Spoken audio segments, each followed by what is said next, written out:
My name is Average Joe, and I'm a proud geek with expertise in movies, superheroes, and animation. My name is Beef Pork Ribs. I'm a fine repository of esoteric knowledge, which I suppose most people would qualify as geeky.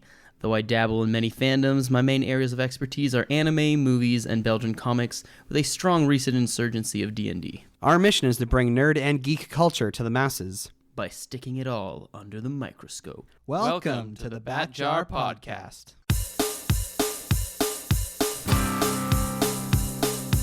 Movies, comics, graphic novels, TV, cartoons, animation, nerds, they're geeks, entertainment, culture. Hear it on the Bat Jar, Nerdy Pound. Nerds and geeks come gather around the scene. Come and join us in the Bat Jar. Come and tune into Average Joe and DC. Lots of food here in the Bat Jar. When the newest nerdy news drops, these podcast pals flip it under the scope. DC, Marvel, Disney, Star Wars, cinematic, multiverses.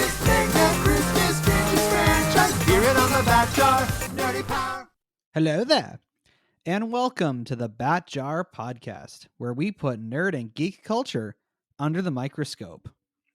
For the first time in our entire podcast history, I'm actually recording this episode by myself.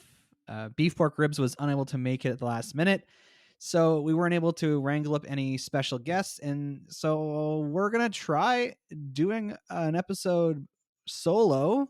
See how this goes. It will probably be a lot shorter than the normal episodes, and that is okay.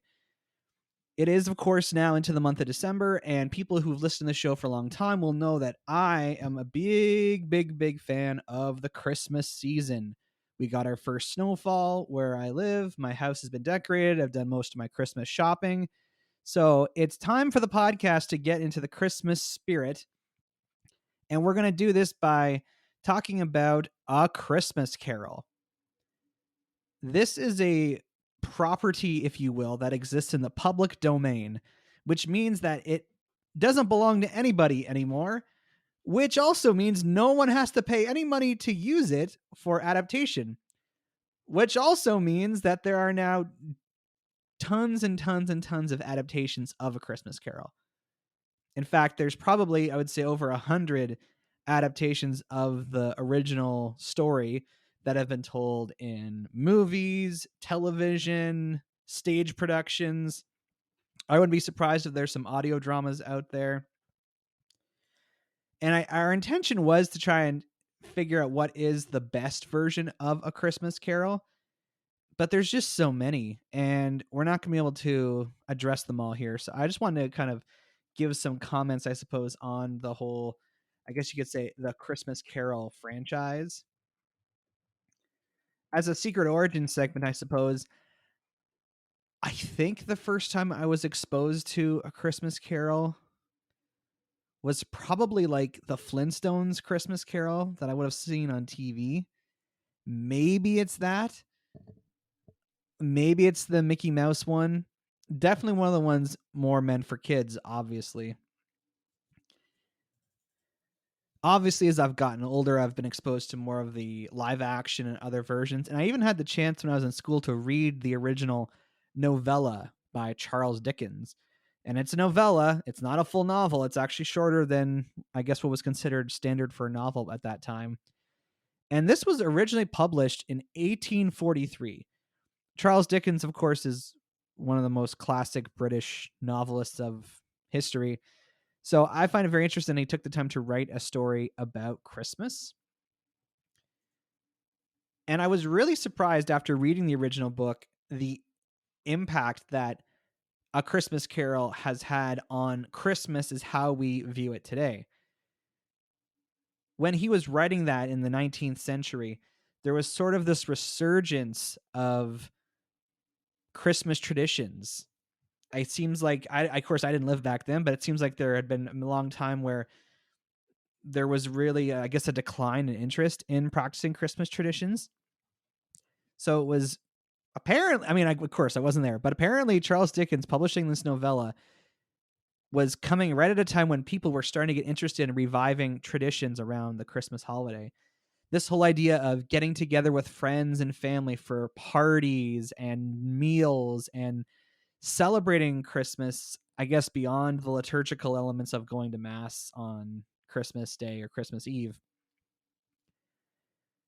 And, we've there's a lot of conversation, of course, to be had about how you can seemingly celebrate Christmas without ever really bringing in the faith-based element of the holiday.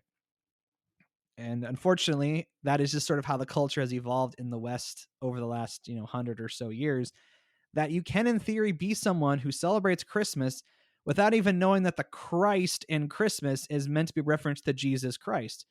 In fact, I have a friend who converted to Catholicism as an adult, and he celebrated Christmas his whole life, never really knowing that it was meant to be a Christian holiday. So imagine my surprise when I look up more of the history on A Christmas Carol, and it turns out a lot of the things that I associate with Christmas that are the more, I guess, secular elements originate in A Christmas Carol. For example, this emphasis on goodwill toward man, and this emphasis on charitable giving and giving of your resources to others. Apparently, that wasn't necessarily associated with the Christmas holiday before Charles Dickens wrote this book. He wrote it during the Industrial Revolution, when there was an increasing, I guess you could say, presence of poverty and people in need in London where he lived. So there was this sentiment that, yes, people who have more should be giving to those who have less. And to me, of course, it shows that it's meant to represent the joy and love that Jesus has for everyone. And I guess that resonated with people because the books sold out, and people, I guess, inherited the traditions that are illustrated in the novella. And the idea of, yes, an office that has employees should have a party to acknowledge Christmas. You should get together and play games with your friends and your family. You should have a big turkey dinner. You should give money to the poor at Christmas time. These are, if you're hearing this for the first time, you might be thinking, really? A Christmas Carol kind of introduced a lot of these traditions? And maybe they didn't introduce them, but they certainly popularized them to the point where, to me, those are just elements that are synonymous with the holiday. But obviously, to people who were reading this at the time, it wasn't necessarily the case. And so it's been almost 200 years since the original novella was published, getting closer to the 180-year point. So needless to say, I do have some thoughts on the story before I get to speaking about some of the adaptations. First of all, this is very much, I think this counts as a character study, where it's a type of story where you're kind of focusing on one character. There's one character in pretty much every scene. These stories are often told from that person's point of view, or at the very least, the story is mostly about them. And of course, you can't think of A Christmas Carol without thinking about Ebenezer Scrooge. The character is so iconic. Pretty much everyone knows who you're talking about. Even if they're not fans of Christmas, you hear the word Scrooge, and a whole bunch of words come to be associated with that. And this is a story of redemption. Ultimately, it's the story of a man who's this hardened, mean, selfish individual who, through the course of the events of the story, comes around and essentially has a new lease on life. And of course, that's a great story to tell, the story of someone converting from from a very cynical, almost nihilistic worldview to a more positive one. And in discussing pretty much every version of A Christmas Carol, it always sort of comes down to how good is the actor playing Scrooge, or the actress if it's a story that kind of reimagines the Scrooge character as someone female. Because ultimately, they are the center of the story, and there is a lot of range that an actor can play with this part. In fact, it's one of those stories that I find it's just fun to go watch even like high school plays of, because that role is given so many juicy acting moments. There's parts where he has to be sad. There's parts where he has to be angry. There's parts where he has to be dismissive and curt. There's parts where he has to be gleeful and joyful. And you have to kind of ride the roller coaster, hitting all these different parts of the performance when you're playing the part. So it's not easy. And ultimately, it makes or breaks the whole thing because Scrooge is in it so much. Now, if you have, I guess, a younger person playing the younger Scrooge, then then you're relying on two actors. But I'm getting ahead of myself. I guess before we get any farther, I should just for those few people out there who don't know A Christmas Carol. This is the story of a man named Ebenezer Scrooge who, through a series of supernatural occurrences, is given the opportunity to reevaluate his life and the decisions that have led him to where he is and where he might end up going if his life remains unchanged. That's about the best I can do without spoiling the thing. But it's not. Who am I kidding? Who's going to be spoiled for A Christmas Carol? And there's no one on the planet that hasn't at least heard of this story. And everyone would know that this is a very supernatural story. And I would almost classify it as a science fiction story, probably ahead of its time, because it involves ghosts, it involves some version of time travel, and it involves otherworldly beings that don't exist in normal fiction.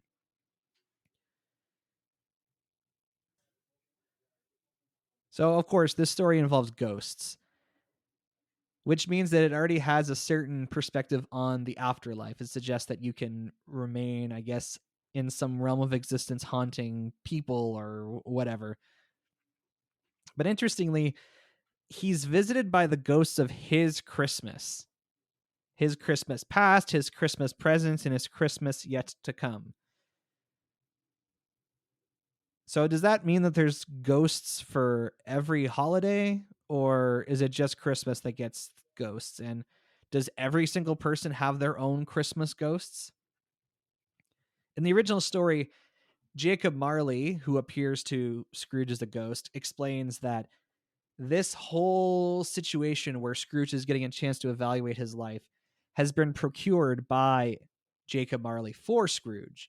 So we assume that this whole let's reevaluate our lives story doesn't get to happen for too many people. And we're not even sure what it is Jacob Marley's ghost had to do to actually get this opportunity for Ebenezer.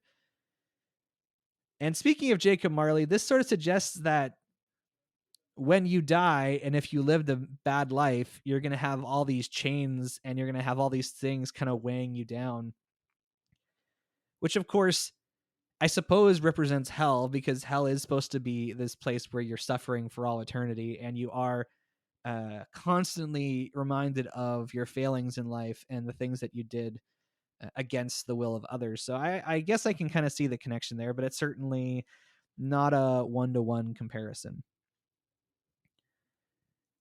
Also, we've had lots of conversations in this podcast about time travel and what kind of time travel would this be. You could make the case that this isn't necessarily a time travel story, that they don't actually literally time travel to these different periods in Scrooge's past or to the future. And I think it has a lot to do with how it's written, because it mentions, oh, these are shadows. These are shadows of your life, or these are shadows of what might come or what has been. So arguably, and I know I'm getting super technical here, arguably they're not really time traveling to these different points in history, but perhaps these ghosts are like unlocking his memories and just sort of showing him memories in his mind and not actually time traveling with him to these different points in history. Of course, as a geek, I would much rather, I like the idea of them being able to time travel and go to different points in history. But of course, in at least in most versions that I've seen, when they time travel, they can't interact with the people who are there. In fact, they're not even visible. They're almost like ghosts, I guess, which I guess if you compare it to any other version of time travel, like from Back to the Future or the Terminator, where characters who are time travelers can very much influence and impact the time period that they're in. This certainly would lend itself credibility to suggest that he's not really time traveling, that they're really just kind of going into his brain and I guess like projecting his memories for him. And then even when they show him the future, again, it could be just I don't know, some kind of mental projection and not necessarily traveling to a different point in time. And even when they're with the Ghost of Christmas Present, yeah, I guess you could say they're like traveling through space from one location to another. But again, they might just be, I don't know, showing him illusions of what people are doing. So is this a time travel story? Obviously, it doesn't matter because you just sort of go with it.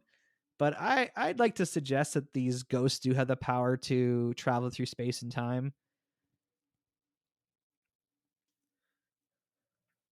When we brought it up on the podcast last week, this kind of touching on this topic of A Christmas Carol, the Muppets Christmas Carol was quickly brought up as a favorite.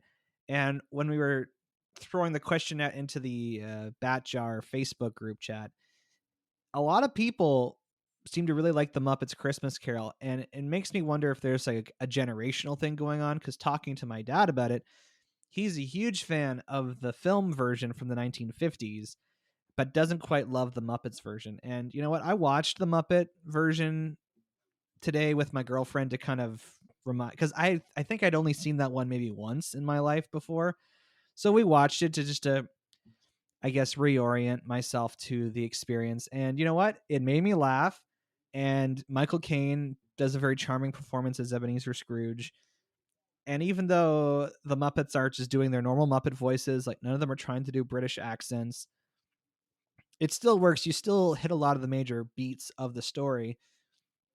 The songs didn't necessarily like win me over, but I kind of get that that's their shtick. They kind of have to do songs, and it certainly helps make the story accessible to kids. So I would tend to agree that it is a very good adaptation. It's certainly a good first one to introduce kids to, because the one that I'm most familiar with from my childhood is the Mickey Christmas Carol, which is good and all. It's the kind of the same thing. It's like all the characters from A Christmas Carol being played by characters from the show you recognize. No British accents. Everyone's just sort of Mickey Mouse and blah, blah, blah doing the parts. But that one's only like 25 minutes long. So it's a very, very condensed version of the story. And if you thought A Christmas Carol was just the story from the Mickey Mouse version, there's so much from the original story that's left out. For example, in this Mickey Mouse version, Donald Duck plays Fred, the nephew of Ebenezer Scrooge. And he shows up once at the beginning and once at the end, and then he's kind of forgotten about the rest of the time. But if you know the original story, Fred symbolizes a lot to Ebenezer, and he kind of helps us understand why Scrooge is the way he is, because you learn that he's the son of Scrooge's only sister, who cared for him deeply, but died in childbirth giving birth to Fred. And so Ebenezer always kind of resented his nephew because he took his sister away. I don't know how they could have addressed that in the Mickey Mouse version, but that's just like an example of the kind of detail that is lost when you're trying to tell a larger story into a shorter piece. And with the Muppet one, it's almost an hour and a half long. So in theory, they could include a lot of content from the book, but they choose to include all these songs. Some of them fit the story and advance the story, but some of them are just like, oh, it's Christmas, da da da da, and that's about it. So I like the Muppet one. I think it's really good. It would just be nice if they had taken out some of the songs and included more content from the book. Now, granted, how they could have done that, I don't know. But I know how they could have done it. It wouldn't have been as engaging for children. But the gold standard that my dad at least refers to is the 1951 film version starring Alastair Sim as Ebenezer Scrooge. And I watched that yesterday to try and remind myself. I remember being very bored by it as a kid.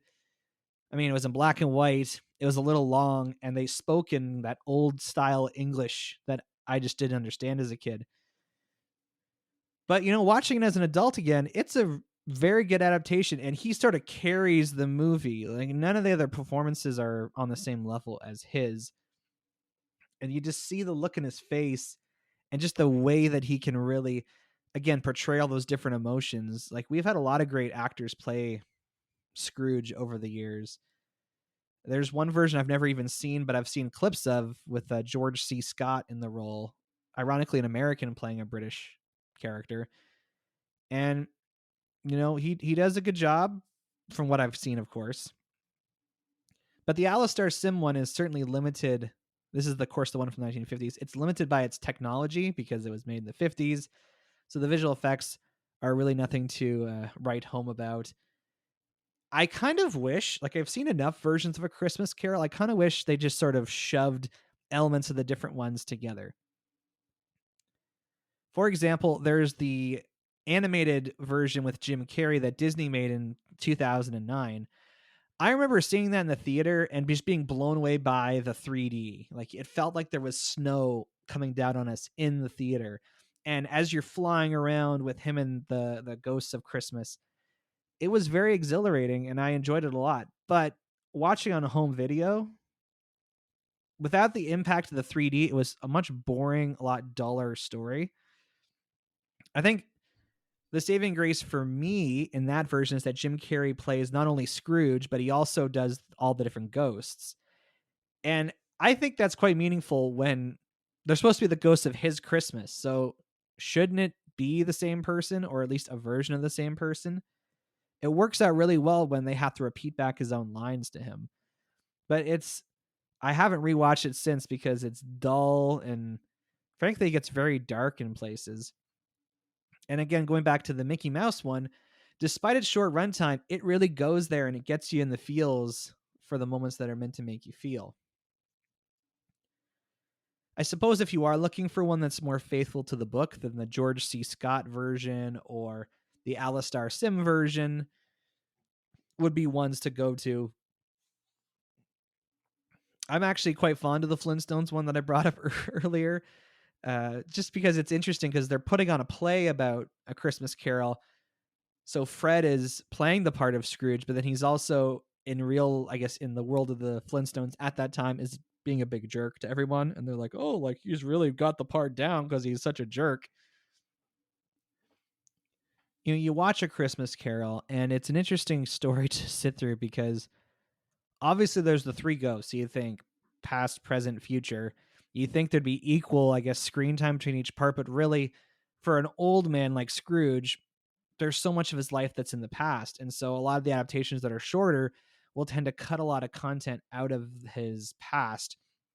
And then you see a lot of the present, you see different people living in the present, experiencing Christmas. And then the future, some versions, it's so short. It's like cut down to just maybe one scene showing him that he's going to die alone or something like that.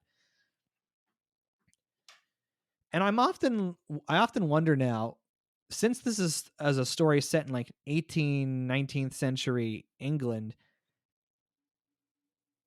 does it work when it's in a different setting? Because there have been some attempts to modernize this story.